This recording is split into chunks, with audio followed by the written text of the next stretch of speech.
ہمارے گھر میں ہزاروں چیزیں پڑی ہیں، لیکن وہ جو توکل ہے نا وہ ختم ہو گیا ہے۔ اللہ دے گا، حلال حلال پہ قناعت کرے، جائز جائز پہ بھروسہ کرے، رب کریم عطا کرنے والا ہے، وہ مزاج ختم ہو گیا۔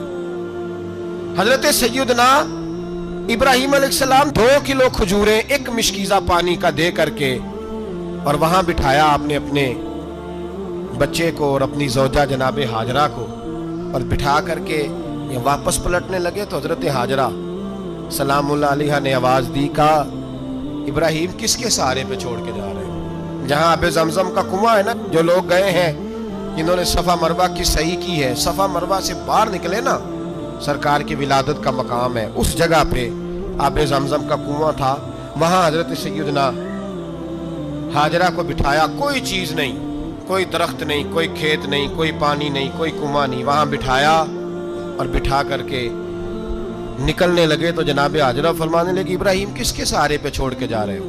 کہنے لگے اللہ کے سہارے پہ۔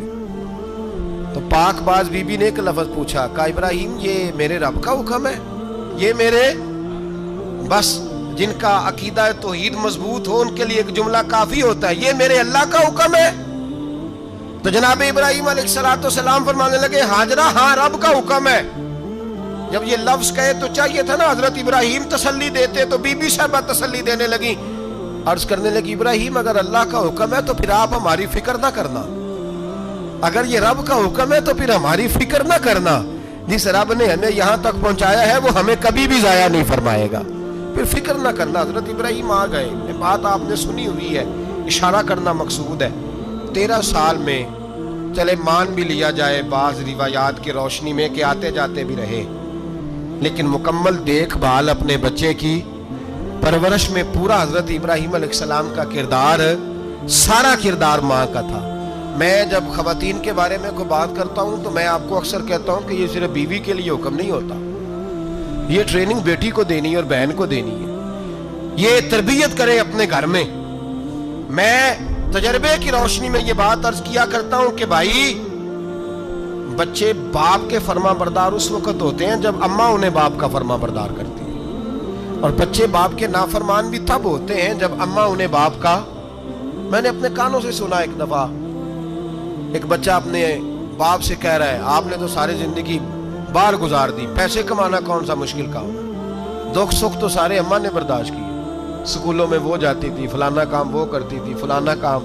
اب یہ سوچ اس کی ذاتی تو نہیں، یہ اس کو دی گئی ہے، اور اگر اس کو یہ سوچ دے دی جائے کہ اماں کہے کہ میں تو اپنوں میں رہی ساری زندگی، میں نے تو اپنوں میں وقت گزارا، اور تیرا باپ تو کئی دفعہ جنازے بھی نہیں پڑھ سکا، نے تو ماں باپ ایسے دفن کر دیے، وہ اگر یہ سوچ فراہم کرے تو پھر بچہ باپ کا فرما بردار ہوتا ہے۔ اور یہ والی روایتیں ہم بیوی کو سناتے ہیں، حالانکہ کس کو سنانی چاہیے؟ بولیے، بہن اور بیٹی کو، بہن اور بیٹی کو سنائیں یہ باتیں، ان کو سمجھائیں تاکہ آگے جا کے وہ جو گھر ترتیب دیں وہ گھر بڑا عمدہ اور نکھرا ہوا ہو۔ حضرت سیدنا ابراہیم 13 سال کے بعد آئے، چونکہ گھر میں اللہ تبارک و تعالیٰ کی دوستی کا چرچا تھا، اللہ تبارک و تعالیٰ کی محبوبیت کا غلبہ تھا۔ 13 سال کے بعد فلما بالغ معه السعی، بیٹا جب اتنا بڑا ہوا کہ سال چلنے لگا تو حضرت ابراہیم نے اپنے بیٹے کو بلا کے کہا بیٹا مجھے خواب آئی ہے، میں تجھے ذبح کر رہا ہوں، تیری کیا رضا ہے؟ تو حضرت اسماعیل کہنے لگے یا ابت افعل ما تؤمر، ابا جی اللہ جیسے حکم دیتا ہے میرے ساتھ ویسے ہی کریں، جیسے اللہ حکم دیتا ہے ویسے ہی، بولیے ویسے ہی کریں۔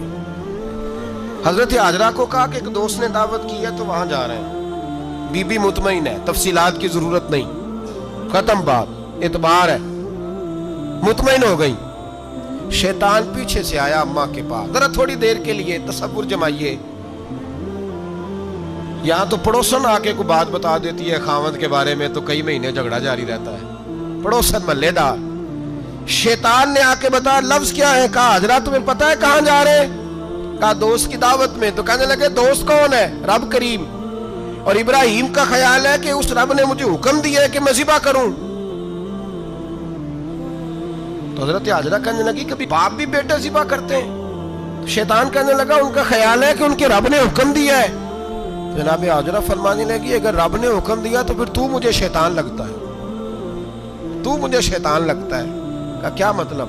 فرمانے لگی اگر رب کریم کا حکم ہے تو میرے پاس ایک اسماعیل ہے، اگر 1000 بھی ہوتے میں سارے اللہ کے راستے میں پیش کر دے دیتی. مالک کا ہی تو ہے سارا کچھ، اسی کا ہے، اس میں لیت اللہ کی کیا گنجائش. حضرت سیدنا ابراہیم علیہ السلام نے بیٹے کے حلق پہ چھری رکھ بھی دی اور چھری چلا بھی دی، رکھ بھی دی. اور وہ تو اللہ کریم نے فرمایا یا ابراہیم قد صدقت الرؤیا، ابراہیم تو نے خواب سچا کر دکھایا، وہ قیامت تک تیرا نام رہے گا.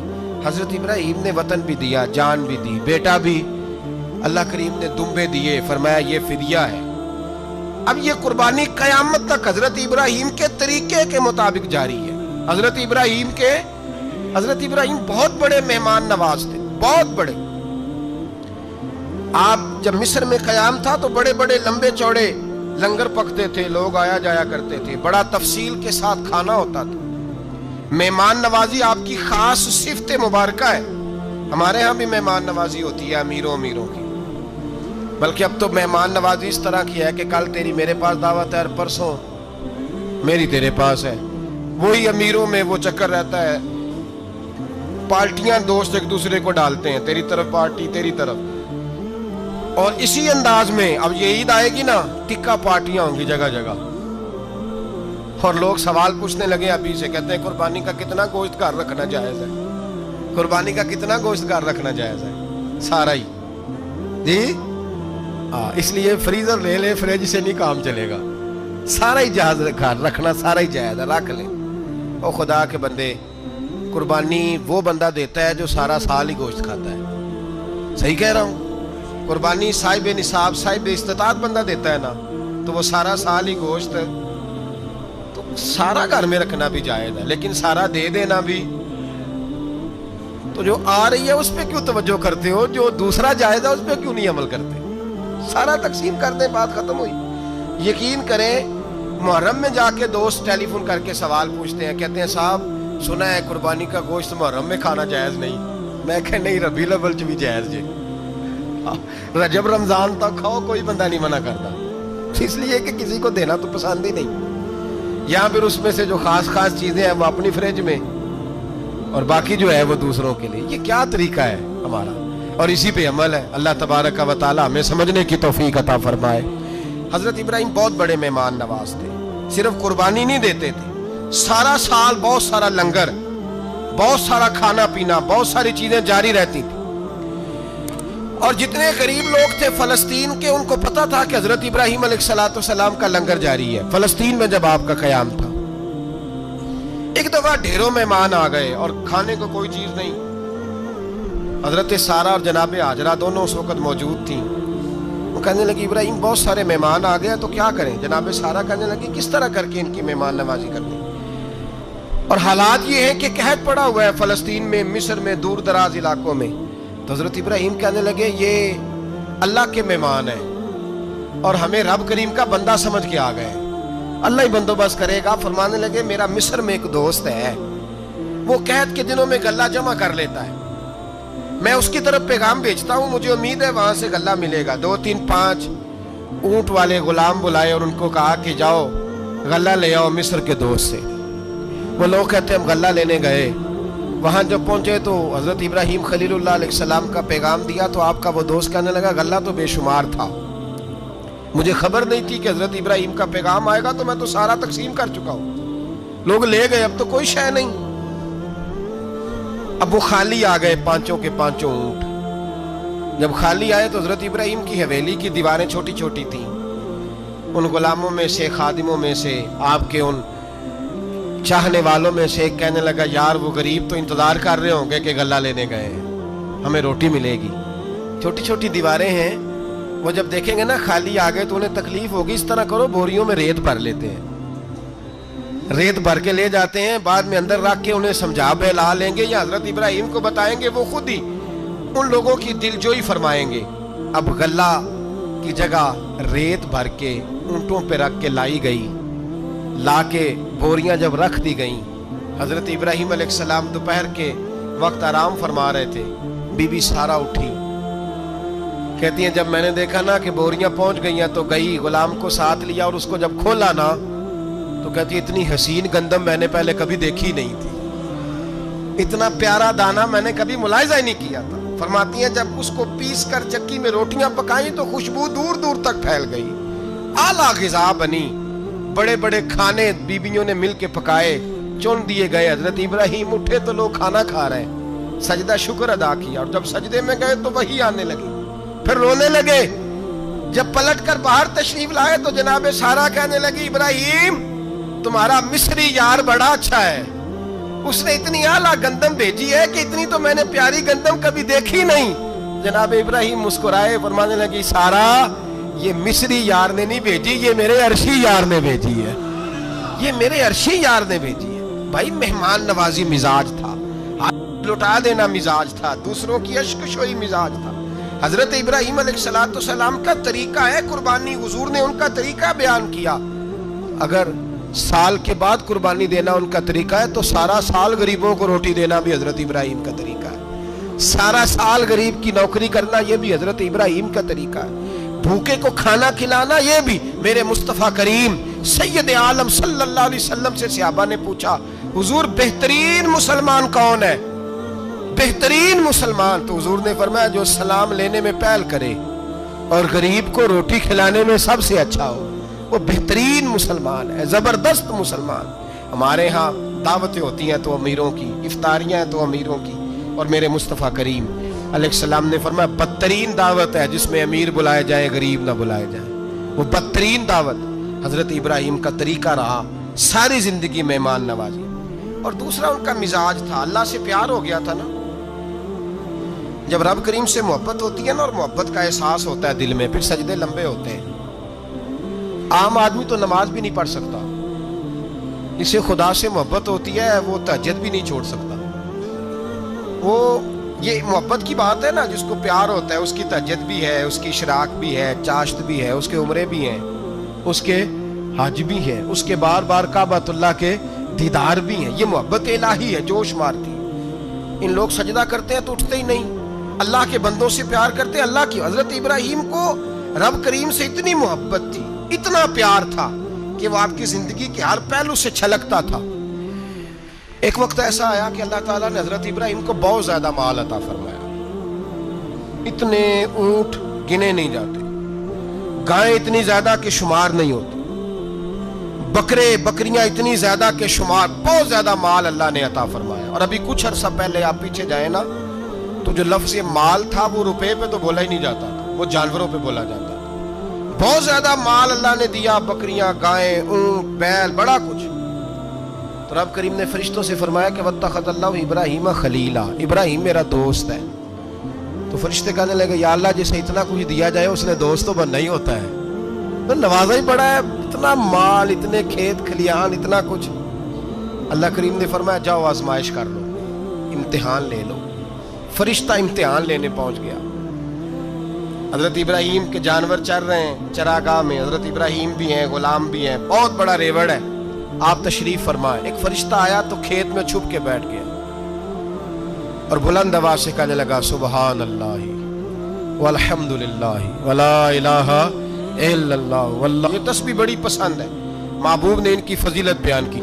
اب وہ حضرت سیدنا ابراہیم علیہ السلام کھڑے تھے تو وہ کھیت میں بیٹھ کے تسبیح پڑھنے لگا سبحان اللہ والحمدللہ ولا الہ الا اللہ۔ حضرت ابراہیم کہنے لگا یہ میرے رب کا نام کون لے رہا ہے؟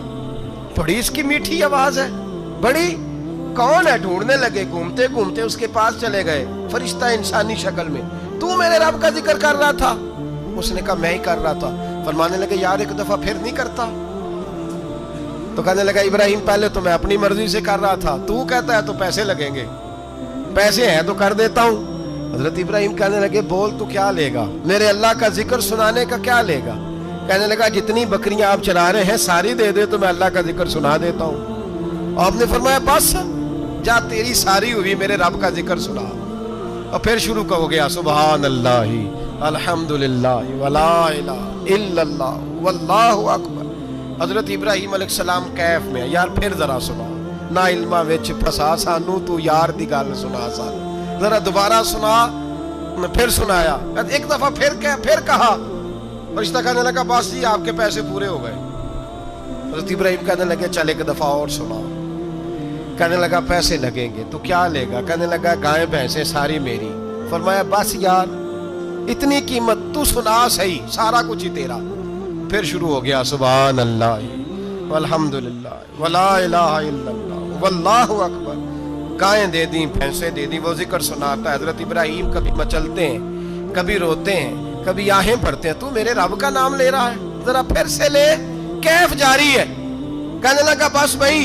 حضرت ابراہیم فرمانے لگے تو اور لے لے جو لینا ہے، مجھے ذکر سنا.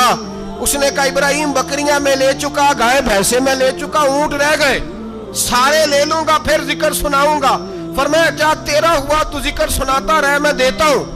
دے دیا. کچھ دیر ذکر کیا تو اب خاموش ہو گیا. حضرت ابراہیم خلیل اللہ علیہ السلام فرمانے لگے ذکر سنا. کہنے لگا ابراہیم اب تیرے پاس دینے کو کیا ہے، ہر چیز تو میں لے چکا. آپ فرمانے لگے یہ گائے بھینسے بکریاں چرانے کے لیے تجھے کوئی نوکر ملازم بھی تو چاہیے نا. تو اس طرح کر مجھے رکھ لے، میں روٹی نہیں مانگوں گا، کھانا نہیں مانگوں گا، تو اللہ کا ذکر سناتا رہنا، میں تیرے جانوروں کی نوکری کرتا رہوں گا. حضرت ابراہیم علیہ السلام نے جب یہ کہا نا، فرشتے کی آنکھوں میں آنسو آ گئے. تر دامنی پہ شیخ ہماری نہ جائیے، ہم دامن نچوڑ دیں تو فرشتے وضو کریں. فرشتہ رو پڑا اور کہنے لگا ابراہیم مجھے سینے سے لگاؤ، آپ واقعی اس قابل ہیں کہ اللہ آپ کو اپنا دوست بنائے، واقعی اس قابل ہیں کہ رب آپ کو اپنا. حضرت ابراہیم علیہ السلام کا خدا سے محبت کرنے کا نرالا انداز. اور میرے بھائی یہی محبت انہیں میرے مصطفیٰ سے بھی تھی. ایک نبی گھر بنا رہا ہے، دوسرا بنوا رہا ہے. حضرت اسماعیل علیہ السلام پتھر اٹھا اٹھا کے لا رہے ہیں، جناب ابراہیم بنا رہے ہیں. جب خانہ کعبہ بن گیا تو کہنے لگے ربنا وابعث فیہم رسولا، اے اللہ اب اسے بسانے کے لیے اپنا آخری رسول بھی عطا فرما. نبی پاک فرماتے ہیں میں دعا ہوں حضرت ابراہیم کی. یہ قربانی حضرت ابراہیم کا طریقہ ہے. حضور نے اگرچہ نبی پاک کی اپنی سنت تھی، یہ بھی کہہ سکتے تھے سنتی و سنت ابیکم ابراہیم، میری سنت ہے اور تمہارے باپ ابراہیم کی سنت ہے. یہ نہیں فرمایا. جب صحابہ نے کہا قربانی کیا ہے، فرمایا سنت ابیکم ابراہیم، یہ تمہارے باپ ابراہیم کی سنت ہے. سلیمان علیہ السلام کا ذکر ہے، وہ داؤد علیہ السلام کے وارث تھے، بیٹے تھے، اور انہیں پرندوں کی بولیاں سکھائی گئیں. جنات اور انسانوں کے لشکر کا ایک فوجی ڈسپلن کے ساتھ ان کے پاس حاضر رہتے تھے. وہ جو ان کا لشکر تھا نا، اس میں انسان بھی تھے، جن بھی تھے، اور اس کے اندر پرندے بھی تھے. ان کا لشکر تھا، وہ ہمیشہ ان کے پاس رہتے تھے. حضرت سلیمان علیہ السلام گزر رہے تھے تو ایک مقام سے آپ گزرے جہاں چیونٹیاں بڑی کثرت کے ساتھ تھیں. تو ایک چیونٹی جو ان چیونٹیوں کی سردار تھی، ان چیونٹیوں کی بڑی تھی. اور مفسرین کرام نے یہ بھی لکھا ہے کہ وہ تھی بھی ایک آنکھ اس کی کوئی نہیں تھی، ایک ٹانگ اس کی کوئی نہیں تھی، لیکن اس حال میں بھی وہ چیونٹی جو تھی وہ چیونٹیوں کی قیادت کر رہی تھی. تو حضرت سیدنا سلیمان علیہ السلام کا لشکر جب وہاں سے گزرا تو وہ کہنے لگی یا ایھا النمل ادخلوا مساکنکم، کہنے لگی چیونٹیوں اپنے بلوں میں گھس جاؤ، کہیں ایسا نہ ہو کہ سلیمان علیہ السلام کا لشکر بے دہانی میں، سلیمان کا لشکر توجہ نہ کرے اور تمہیں پاؤں کے نیچے مسل دے. لہذا اس طرح کرو کہ تم اپنے اپنے بلوں میں گھس جاؤ. حضرت سلیمان ابھی 3 میل دور تھے. تمام مفسرین نے لکھا ہے 3 میل دور تھے. تو وہاں سے چیونٹی بولی تو قرآن کہتا ہے کہ حضرت سلیمان اس کی بات سن کے ہنس پڑے. فتبسم ضاحکا، آپ اس کی بات سن کے ہنس پڑے کہ دیکھو یہ چیونٹی کیا کہہ رہی ہے. ذرا غور کرنا بات پر کہ حضرت سلیمان 3 میل دور فاصلے پر چیونٹی کی بات بھی سن لیتے. مولوی نے قرآن کی آیت پکی یاد کر لی، انا بشر مثلکم، کہتا ہے حضور نے کہا میں تمہاری طرح کا بشر ہوں. نبی ہماری طرح ہوتے ہیں جی. تو وہ تو 3 میل دور چیونٹی کی آواز سن لیتے تھے. اس کے کان میں چیونٹی رکھو بلا، اسے کہو کہ بتا بلا کیا کہتی ہے، وہ جو بتائے گا پھر دوڑ لگا دے گا شاید. کان میں رکھو، اس کو کہو بتا چیونٹی کیا کہتی. اور اگر یہ لفظ نہ ہوتے قرآن کے کہ جب انہوں نے سنا تو ہنس پڑے، یہ جملے نہ ہوتے تو شاید اس کو بھی نہ مانتے. لیکن حضرت سلیمان نے سنی چیونٹی کی بات اور اگلی بات کہنے لگا ہوں. بڑے خوبصورت لفظ لکھے ہیں مفسرین نے، فرماتے ہیں دیکھو ایک چیونٹی نے ایک جملہ بول کے ایک چونٹی نے ایک جملہ بول کے اپنے قبیلے کی خیر خواہی کی تو رب نے اس کا جملہ بھی قرآن میں بیان فرما دیا. تو جو ساری زندگی لوگوں کو جملے بول بول کے کہے رب رسول کی طرف آ جاؤ، تو اللہ قیامت میں اس کی بات کو قائم نہیں فرمائے گا. جو بھی کسی کی خیر خواہی کرے وہ ایک جملہ بول کے کرے اور ہو بھی چونٹی، تو اگر اللہ اس کا ذکر قرآن میں باقی رکھتا ہے تو میں اور آپ اگر کسی کی خیر خواہی کریں گے تو انشاءاللہ ذکر باقی رہے گا. شرط یہ ہے کہ کریں خیر خواہی. خیر خواہی کرو کسی کی، ایک جملہ بول کے بھی کرو، چونٹی بھی ہو تو اللہ قرآن میں ذکر باقی فرما دیتا ہے. تو اللہ تبارک و تعالیٰ نے اس بات کا ذکر قرآن مجید میں فرمایا. اس پر کئی کچھ لکھا ہے. اسی طرح سے ایک بات اور لکھی ہے ہمارے مفسرین نے کہ حضرت سلیمان ایک دن اسی طرح نکلے، قحط بڑھ گیا تھا، بارش نہیں ہوتی تھی، تو حضرت سلیمان باہر میدان میں نکلے دعا کرنے کے لیے، خشک سالی تھی. تو جب آپ گئے تو ایک چونٹی اپنے پر پھیلا کے دعا مانگ رہی تھی. تو رب کریم نے فرمایا سلیمان آپ واپس چلے جائیں، بارش آ جائے گی پر آئے گی چونٹی کی دعا پہ. حضرت سلیمان نے عرض کی مولا میں بھی تو اتنا لشکر لے کے آیا ہوں نا، تو چلو ہمیں بھی دعا کر لینے دے، تو چونٹی کی دعا پہ برسا دینا پر دعا کر لینے دے. فرمایا نہیں آپ واپس جائیں، دعا نہ مانگے. یا اللہ کیوں؟ فرمایا چونٹی کا دل ٹوٹ جائے گا، وہ تو کہے گی کہ یہ سلیمان کے لشکر دعا پہ پھر بارش آئی ہے. تو آپ نہ کریں تاکہ اس کے دل میں یہ بات رہے کہ نہیں میرے رب نے میری دعا پہ بارش فرمائی. آپ جائیں، آج بارش آئے گی پر آئے گی چونٹی کی دعا پہ. تو جو چونٹی بارش کی دعا کرے قوم کے لیے، اللہ اگر اس کا ذکر قائم رکھتا ہے تو جو اپنی قوم کے لیے ہدایت کی دعا کرے. اور کبھی کبھی گردن جھکا کے دیکھا کرو کہ دل میں رسول اللہ کی امت کا درد کتنا ہے. اگر کہیں حضور کی امت کا درد ہے تو پھر انشاءاللہ ذکر قیامت تک باقی رہے گا. پھر انشاءاللہ قیامت تک آنے والی نسلیں بھی آپ کا ذکر کرے گی اگر حضور کی امت کا درد سینے میں موجود ہے. اسی طرح سے پھر حضرت سلیمان کے لشکر میں نا ایک ہدہد نامی پرندہ بھی تھا، لشکر کا کارکن تھا پرندہ. ہدہد غائب تھا تو حضرت سلیمان کہنے لگا کدھر گیا وہ ہدہد؟ نظر نہ آج آیا سخت سزا دوں گا. یہاں تو کوئی اچھی خبر لائے گا، چونکہ وہ ہدہد پرندہ جاتا تھا تو خبریں لا کے دیتا تھا، ورنہ سزا دوں گا. اتنی دیر میں ہدہد بھی آ گیا. یہ پرندے جو کارکن ہوتے ہیں بڑے سیانے ہوتے ہیں، کبھی بندہ ناراض ہو تو صحیح خبریں لے آتے ہیں. تو صحیح خبر لے کے آ گیا. آتے ہی آ کے بیٹھا تو اس نے حضرت سلیمان علیہ السلام نے کہا کہاں تھے؟ عرض کرنے لگا حضور میں ملک سبا گیا تھا، وہاں ایک عورت حکمرانی کرتی ہے، اس کا نام بلقیس ہے، بہت بڑے تخت پہ بیٹھتی ہے. 80 گز اس کا تخت لمبا ہے، 40 گز چوڑا ہے، اور شاید 80 من کے 80 ٹن اس کا وزن ہے. تو حضور وہ سورج کو پوچھتے ہیں. حضرت سلیمان نے فوراً خط لکھا، فرمایا جا کے اسے میرا خط دے دو کہ یہاں تو کلمہ پڑھ کے ہماری فرما بردار بن جائے، ورنہ تیار ہو جائے. جو اللہ کے غیر کو پوچھتے ہیں ہم ان کے خلاف جنگ کریں گے. وہ جب لے کے گئے نا خط، یہ حدود گیا تو وہ میٹنگ کر رہی تھی، اس کے وزیر مشیر سارے بیٹھے تھے. اس نے جا کے خط پھینک دیا ملکہ بلقیس کی جھولی میں. اس نے خط پڑھا تو ڈر گئی، وزیروں کو بلایا. حضرت سلیمان، قرآن کہتا ہے حضرت سلیمان نے کہا تھا خط پھینک کے نا تو سائڈ پہ ہو کے سننا وہ کیا کہتا. بندوں کے لیے منع ہے، پرندوں کے لیے جائز ہے. بندوں کے لیے منع ہے سائڈ پہ ہو کے سننا. ہاں جس کی جاسوسی کی ڈیوٹی ہو، کفر کی جاسوسی، اس بندے کے لیے بھی جائز ہے. تو یہاں ایک تو وہ پرندے تھے، دوسرا کفر کی جاسوسی کر رہے تھے. سائڈ پہ ہو کے سننے لگے تو ملکہ بلقیس کہنے لگی اب کیا کرنا ہے، یہ خط آیا ہے. وہ کہنے لگے ہم تیار ہیں، آپ حکم کریں، ہم لڑنے کو تیار ہیں، لڑیں گے. وہ کہنے لگی نہیں تیزی نہ دکھاؤ. قرآن مجید کہتا ہے کہ وہ کہنے لگی جب لڑائیاں ہوتی ہیں تو شہر تباہ ہوتے ہیں، ملک کھنڈر بن جاتے ہیں، لڑائی مسئلے کا حل نہیں ہے. انہوں نے کہا کہ میں نبی ہوں. ایک دفعہ آزما لیتے ہیں کہ نبی ہیں کہ نہیں، معاذ اللہ آزما لیتے ہیں. کہا کیسے؟ کہنے لگی تحفے تائے بیچتے ہیں، اگر مال پر دل للچا گیا تو پھر نبی نہیں بادشاہ ہے، اور اگر مال پر دل للچایا نہ تو پھر اللہ کے کامل بندے. یہ فرق اس نے اس وقت بیان کیا.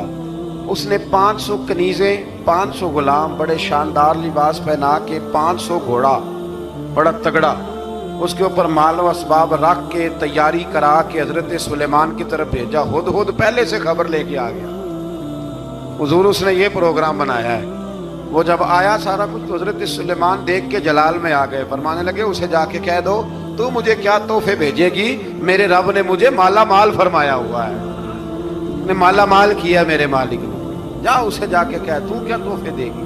جب رب دیتا ہے تو پھر کوئی کمی نہ وہ نہیں چھوڑتا. بندے کیا دے سکتے ہیں, بندے تو بیچارے 10 دے کے تو 10 دن ان کی آنکھیں نہیں کھلتی. فرمایا مجھے اللہ نے جو دیا ہے کیا بات ہے اس کے دینے کی.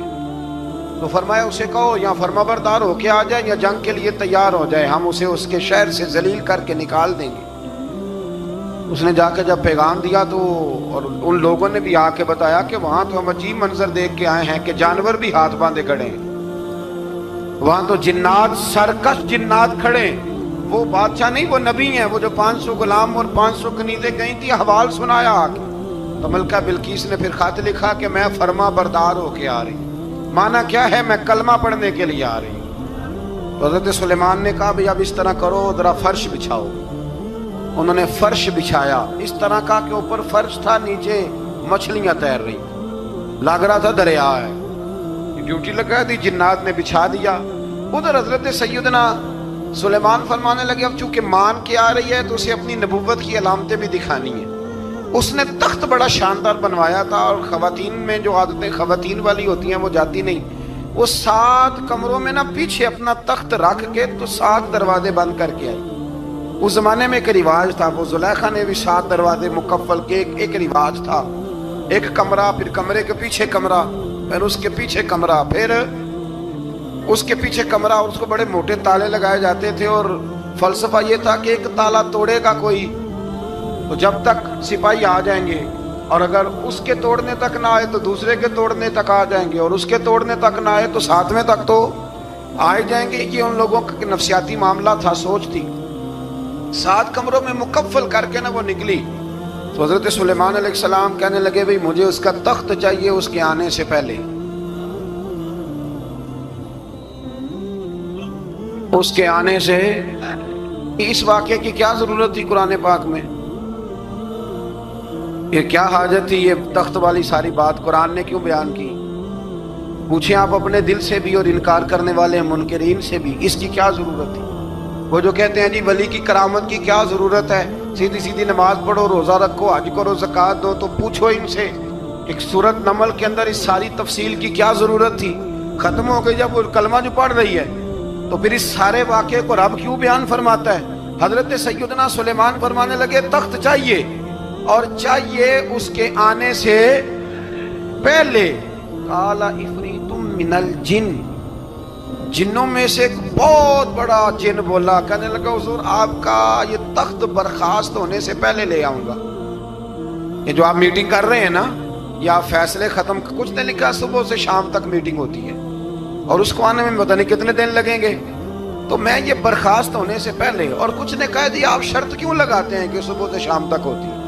اس جن نے کہا دیا آپ 10 منٹ میں فارغ ہو جائیں, آپ فارغ ہوں گے تو تخت آ جائے گا.